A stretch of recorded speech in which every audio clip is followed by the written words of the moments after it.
Hi friends, നമുക്കിന്നൊരു chocolate കേക്കിൻ്റെ ഒരു ഡെക്കറേഷനും അതിൻ്റെ ഫ്രോസ്റ്റിങ് കാര്യങ്ങളും, അതായത് പെട്ടെന്ന് വരുമ്പോൾ നമുക്ക് ചെയ്തെടുക്കാം. ഇതിപ്പോൾ ഞാൻ ചൂടോടുകൂടി തന്നെയാണ് ചെയ്തെടുക്കുന്നത്. അപ്പോൾ അത് വളരെ സിമ്പിളായിട്ടുള്ള ഒരു ഡെക്കറേഷനും അതിൻ്റെ ഫ്രോസ്റ്റിങ്ങും നമുക്ക് ചെയ്യുന്നത് എങ്ങനെയെന്ന് നോക്കാം. അപ്പോൾ ആദ്യം ഇതിപ്പോൾ ഒരു 3 കിലോ വെയിറ്റ് വരുന്ന ചോക്ലേറ്റ് കേക്കായിരുന്നു. അപ്പോൾ പെട്ടെന്നാണ് ഓർഡർ വന്നത്. അപ്പോൾ നമുക്കത് ചെയ്തെടുക്കണം. ഇത്രയും സ്പോഞ്ച് നമുക്ക് റെഡിയാക്കണം. അപ്പോൾ അതിനൊക്കെ ടൈം ഉണ്ടാവില്ല. അപ്പോൾ അതുകൊണ്ട് തന്നെ പെട്ടെന്ന് നമുക്ക് ചെയ്തെടുക്കാൻ പറ്റുന്ന ഡെക്കറേഷൻസാണ് നമ്മൾ കൂടുതലും നോക്കുന്നത്. അപ്പോൾ അതിന് വേണ്ടിയിട്ട് ഞാനിപ്പോൾ ഒരു 3 കിലോ ആയതുകൊണ്ട് തന്നെ 2 മോൾഡിൽ വെച്ചിട്ട് നമ്മൾ ചെയ്തെടുത്തത്. എന്നിട്ട് ഒരു 1.5 കിലോ വീതമുള്ള സ്പോഞ്ച് റെഡിയാക്കി.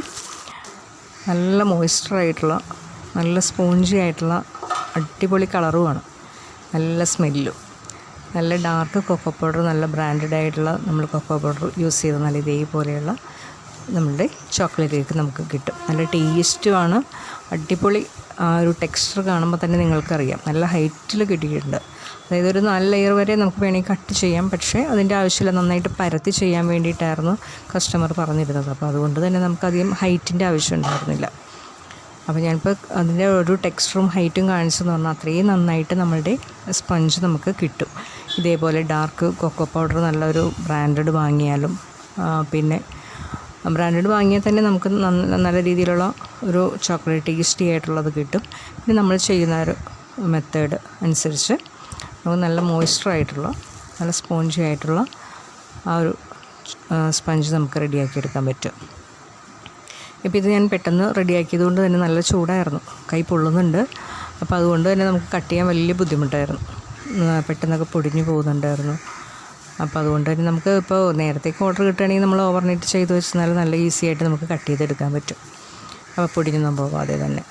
അപ്പോൾ ഇതിങ്ങനെ പെട്ടെന്ന് ചെയ്യുമ്പോൾ നമ്മൾ വളരെ ഈസി ആയിട്ട് മാക്സിമം നമ്മൾ ഫാനിൻ്റെ താഴേക്ക് നമ്മൾ മാക്സിമം തണുപ്പിച്ചിട്ടൊക്കെയാണ് ചെയ്യുന്നത്.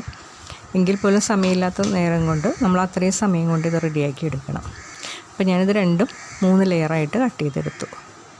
എന്നിട്ട് നന്നായിട്ട് പരത്തി ചെയ്യേണ്ടതുള്ളത് കൊണ്ട് തന്നെ ഇപ്പോൾ ഞാനൊരു സ്ക്വയർ ബോർഡ് തന്നെയാണ് എടുത്തിരിക്കുന്നത്. 3 കിലോയുടെ റെക്റ്റാങ്കിൾ എടുക്കണമെങ്കിൽ അങ്ങനെ എടുക്കാം. ഇതിപ്പോൾ സ്ക്വയർ ബോർഡ് എടുത്തെന്ന് പറഞ്ഞാൽ മൊത്തം നന്നായിട്ട് പരന്നിരിക്കാൻ വേണ്ടിയിട്ടായിരുന്നു. അപ്പോൾ 2 ലെയറേ നമ്മൾ ചെയ്യുന്നുള്ളൂ, 3 ലെയർ കൊടുക്കുന്നില്ല. ഹൈറ്റ് വേണ്ടാന്ന് പ്രത്യേകം പറഞ്ഞതുകൊണ്ട് തന്നെ. എന്നിട്ട് നമ്മൾ നല്ല രീതിയിൽ ഇപ്പോൾ 3 ലെയറും കട്ട് ചെയ്യുമ്പോൾ ആ ഓരോ ലെയറും അത്യാവശ്യം നല്ല രീതിയിൽ തന്നെ ഹൈറ്റ് ഉണ്ടായിരുന്നു. പിന്നെ വേണ്ടത് ഡാർക്ക് ചോക്ലേറ്റ് നമ്മൾ ഗനാഷ് ചെയ്തെടുത്തിരിക്കുന്നത്. ഇതേപോലെ നമ്മളിങ്ങനെ വെച്ച് നോക്കിയിട്ട് ഇതിപ്പോൾ 14 ഇഞ്ചിൻ്റെ ബോർഡായിരുന്നു. സ്ക്വയർ ആയതുകൊണ്ട് തന്നെ 14x14 ഇഞ്ച് 2 സൈഡും. എന്നിട്ട് ഇതുപോലെ നമ്മൾ വെച്ച് കൊടുത്തിട്ട് എല്ലാ ഭാഗത്തും അതിൻ്റെ അളവിൽ വെച്ച് കട്ട് ചെയ്താണ് വയ്ക്കുന്നത്. അപ്പോൾ നന്നായിട്ട് പരത്തി നമ്മൾ ചെയ്തെടുക്കുക. ഇപ്പോൾ ഇത് നല്ല ടേസ്റ്റുമാണ്. നമ്മളിതിപ്പോൾ പെട്ടെന്ന് ചെയ്തെടുക്കുന്നതെന്ന് പറഞ്ഞാൽ ടേസ്റ്റിനൊരു വ്യത്യാസമില്ല. പക്ഷെ നമുക്ക് കട്ട് ചെയ്യാനൊക്കെ കുറച്ച് ബുദ്ധിമുട്ടായിരിക്കും. പിന്നെ ഫ്രിഡ്ജിൽ വെച്ചൊക്കെ തണുപ്പിക്കാനുള്ള ആ ഒരു സമയം നമുക്ക് കിട്ടില്ല. ഈ സ്പഞ്ച് വെറുതെ കഴിക്കാൻ നല്ല ടേസ്റ്റാണ്. കാണുമ്പോൾ തന്നെ നിങ്ങൾക്ക് മനസ്സിലാവുന്നുണ്ടായിരിക്കും ആ കളറ്. നല്ല കളറുമാണ്, നല്ലൊരു സ്മെല്ലുമാണ്. ആ കൊക്കോ പൗഡറിൻ്റെ ആ ഒരു സ്മെല്ല്, ചോക്ലേറ്റിൻ്റെയൊക്കെ ആ ഒരു ടേസ്റ്റാണ് ആ സ്പഞ്ച് കഴിക്കാനായിട്ട്. എന്നിട്ട് ഇതേപോലെ തന്നെ എല്ലാ ഭാഗത്തും നമ്മൾ ക്രീം വെച്ച് കൊടുത്തിട്ടാണ് അത് കൂട്ടി വെച്ചിട്ട് എല്ലാ ഭാഗവും സെറ്റാക്കിയിട്ട് അതിൻ്റെ മുകളിൽ നമ്മൾ ചോക്ലേറ്റ് ഒഴിച്ചിട്ടാണ് അതിൻ്റെ ക്രീം സെറ്റാക്കുന്നത്. അപ്പോൾ നമ്മൾ വേറൊരു ബൗളിലെടുത്തിട്ട് ചോക്ലേറ്റ് ഒഴിച്ചിട്ട് അങ്ങനെ നമ്മൾക്ക് എടുക്കാം. അല്ലെങ്കിൽ ഇതേപോലെ ചെയ്താലും മതി. ഇതിപ്പോൾ ഞാൻ പെട്ടെന്ന് അതിന് വേണ്ടിയിട്ടുള്ള സമയമൊന്നുമില്ല. അപ്പോൾ പിന്നെ നമ്മൾ പെട്ടെന്ന് ചെയ്തെടുക്കുമ്പോൾ അതിൻ്റെ മുകളിലേക്ക് തന്നെ, ക്രീമിൻ്റെ മുകളിലേക്ക് തന്നെ ഗനാഷ് ഒഴിച്ചിട്ട് മിക്സ് ചെയ്തിട്ടാണ് നമ്മളത് എല്ലായിടും നന്നായിട്ട് പരത്തിയെടുക്കുന്നത്. അധികം ക്രീം ഇല്ലാതെ തന്നെയാണ് നമ്മൾ ചെയ്യുന്നത്. അതും കസ്റ്റമർ തന്നെ പറഞ്ഞിട്ടാണ് അധികം ക്രീം ഇല്ലാതെ ചെയ്യണം, ഹൈറ്റ് വേണ്ട, ഒക്കെ കസ്റ്റമർ പറയുന്ന അനുസരിച്ചിട്ട് നമ്മൾ ചെയ്തെടുക്കുന്നത്. അപ്പോൾ കൂടുതലും അതുകൊണ്ട് തന്നെ ക്രീമിനേക്കാൾ കൂടുതൽ ചോക്ലേറ്റാണ് കൂടുതൽ ഇതിനകത്ത് യൂസ് ചെയ്തിരിക്കുന്നത്.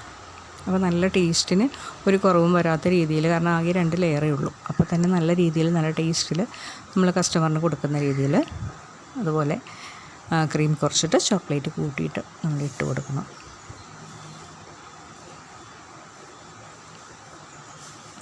കറക്റ്റായിട്ട് എല്ലാ ഭാഗത്തും ഒരേപോലെ ആ ഒരു തിക്നെസ് കാണുമ്പോൾ നിങ്ങൾക്കറിയാം ക്രീം ഒട്ടും തന്നെ ഇല്ല, വളരെ കുറച്ച് മാത്രമേ ഞാൻ അത് ഉപയോഗിച്ചിട്ടുള്ളൂ. എന്നിട്ട് ചോക്ലേറ്റും അതേപോലെ കുറച്ച് അത്യാവശ്യത്തിന് ചെയ്ത് കൊടുത്തിട്ടാണ് പിന്നെ സെക്കൻഡ് ലെയർ വെച്ചത്. എന്നിട്ട് അതിനകത്ത് മേളിൽ സെക്കൻഡ് ലെയർ വെച്ച് കഴിഞ്ഞിട്ട് ക്രം കോട്ട് ചെയ്ത് നമ്മൾ കിട്ടുന്ന സമയം അത്രയും കുറച്ച് സമയം വെക്കാൻ പറ്റുകയില്ലെങ്കിലും നമുക്ക് മാക്സിമം സമയം ഉണ്ടെങ്കിൽ നല്ല രീതിയിൽ നമ്മൾ ഫ്രിഡ്ജിൽ സെറ്റ് ചെയ്ത് വെച്ച് കൊടുത്തിട്ടേ നമ്മൾ കസ്റ്റമറിന് കൊടുക്കാവൂ. കാരണം മാക്സിമം നമ്മൾ എത്ര നേരം വയ്ക്കുന്നോ അത്രയും അനുസരിച്ച് നല്ല ടേസ്റ്റ് കൂടുകയുള്ളൂ കേക്കിന്. അപ്പോൾ മാക്സിമം നമ്മൾ സെറ്റ് ചെയ്ത് കൊടുക്കാൻ നോക്കുക. അപ്പോൾ ഞാനിതിപ്പോൾ ഫ്രീസറിലേക്കാണ് വെച്ചത്. കാരണം താഴെ വെച്ചെന്നാൽ അതിനുള്ള ഗ്യാപ്പ് ഉണ്ടായിരുന്നില്ല, സമയം ഉണ്ടായിരുന്നില്ല. ഒരു 10 മിനിറ്റ് ഫ്രീസറിൽ വെച്ചിട്ട് വീണ്ടും ഫൈനൽ കോട്ട് ചെയ്തു. അത്രയും സമയം കിട്ടിയുള്ളൂ. അപ്പോൾ നമ്മൾ സമയം കിട്ടുവാണെങ്കിൽ ഒരുപാട് സമയം നമ്മൾ ഒരു 4-5 മണിക്കൂറൊക്കെ ഫ്രിഡ്ജിൽ വെച്ച് നന്നായിട്ട് സെറ്റ് ചെയ്ത് കൊടുക്കുക. എന്നിട്ട് ക്രം കോട്ട് ചെയ്തിട്ട് നമ്മുടെ നോർമൽ ആ ഒരു ചോക്ലേറ്റിൻ്റെ ക്രീം കൊണ്ട് തന്നെ ഫൈനൽ കോട്ടും കൊടുത്തു. എന്നിട്ടിപ്പോൾ കാണുന്നത് പോലെ തന്നെ വളരെ സിമ്പിളായിട്ടുള്ള ഒരു ഡെക്കറേഷനാണ് നമ്മൾ ചെയ്തത്. കാരണം അത്രയും സമയം കൊണ്ട് നമ്മൾ ചെയ്തെടുക്കാൻ പറ്റുന്ന ഏറ്റവും വളരെ സിമ്പിളായിട്ടുള്ള ഒരു ഡെക്കറേഷനാണ്.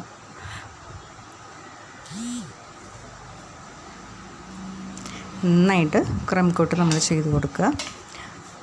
അതിനുശേഷം നമ്മളിപ്പോൾ 2 ലെയർ ആയതുകൊണ്ട് തന്നെ കുറച്ച് ഞാൻ മേളിൽ കുറച്ചധികം നല്ല രീതിയിൽ ചോക്ലേറ്റ് ഇട്ടിട്ടാണ് മേളിൽ നമ്മൾ ക്രം കോട്ട് ചെയ്തത്. കാരണം ഇപ്പോൾ നമ്മൾ 3 ലെയർ വരുമ്പോൾ 3 ലെയറിൽ നമ്മൾ നന്നായിട്ട് ചോക്ലേറ്റ് കിട്ടുന്നല്ലോ. അപ്പോൾ ഇത് 2 ലെയറല്ലേ വരുന്നുള്ളൂ. അപ്പോൾ അതുകൊണ്ട് തന്നെ നല്ല രീതിയിൽ നമ്മൾ ചോക്ലേറ്റൊക്കെ ഇട്ട് കൊടുത്തിട്ട് നന്നായിട്ട് സെറ്റ് ചെയ്ത് പിന്നെ ഫൈനൽ കോട്ട് കൊടുത്തു.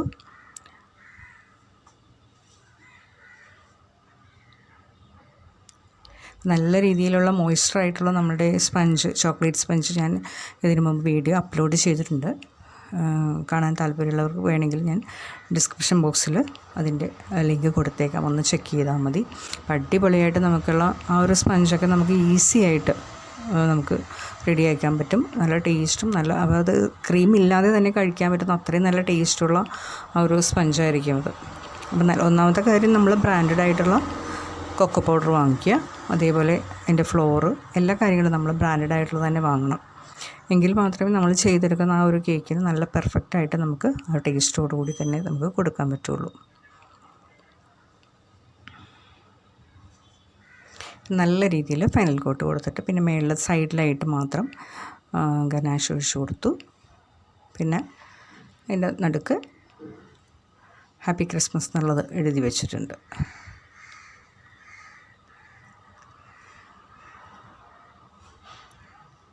അപ്പോൾ ഇത്രയേ ഉള്ളൂ. എല്ലാവർക്കും ഇഷ്ടമായെന്ന് കരുതുന്നു. അപ്പോൾ ഇഷ്ടമായെങ്കിൽ പിന്നെ ലൈക്ക് ഇപ്പോഴും പറയുന്നത് പോലെ തന്നെ സബ്സ്ക്രൈബ് ചെയ്യാതെ കാണുന്നവരുണ്ടെങ്കിൽ ഒന്ന് സബ്സ്ക്രൈബ് ചെയ്ത് സപ്പോർട്ട് ചെയ്യണേ. കൂടെ കാണുന്ന ബെല്ലൈക്കൺ ഒന്ന് പ്രസ് ചെയ്യണം. എങ്കിൽ ഞാനിടുന്ന വീഡിയോസെങ്കിലും നിങ്ങൾക്ക് നോട്ടിഫിക്കേഷനായിട്ട് ലഭിക്കുകയുള്ളൂ. അപ്പോൾ അതുകൊണ്ട് തന്നെ പിന്നെ കമൻറ്റുകൾ, നിങ്ങളുടെ വിലയേറിയ കമൻറ്റുകളാണ് ഏറ്റവും വലിയത്. അപ്പോൾ അതുകൊണ്ട് തന്നെ കണ്ടിട്ട് നിങ്ങളിത് ചെയ്ത് നോക്കിയിട്ട് അതിൻ്റെ കമൻറ്റൊക്കെ ഒന്ന് കമൻറ്റ് ബോക്സിൽ അറിയിക്കണം.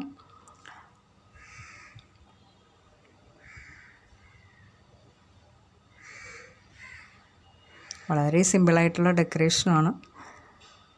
വളരെ ഒരു 2 മണിക്കൂർ കൊണ്ടാണ് ഞാൻ ഈ ഒരു കേക്ക് 3 കിലോയുടെ ഈ ഒരു കേക്ക് ഞാൻ ചെയ്തെടുത്തത്. അപ്പോൾ മാക്സിമം നമുക്ക് ഊഹിക്കാവുന്നേ ഉള്ളൂ എത്ര സമയം കൊണ്ട് നമുക്ക് ഫ്രിഡ്ജിൽ വയ്ക്കാനും ആ ഒരു സ്പഞ്ച് റെഡിയാക്കാനൊക്കെ സാധിക്കും എന്നുള്ളത്. അപ്പോൾ എല്ലാവർക്കും ഉപയോഗപ്രദമായിട്ടുള്ളൊരു വീഡിയോ ആണെന്ന് വിചാരിക്കുന്നു ഞാൻ.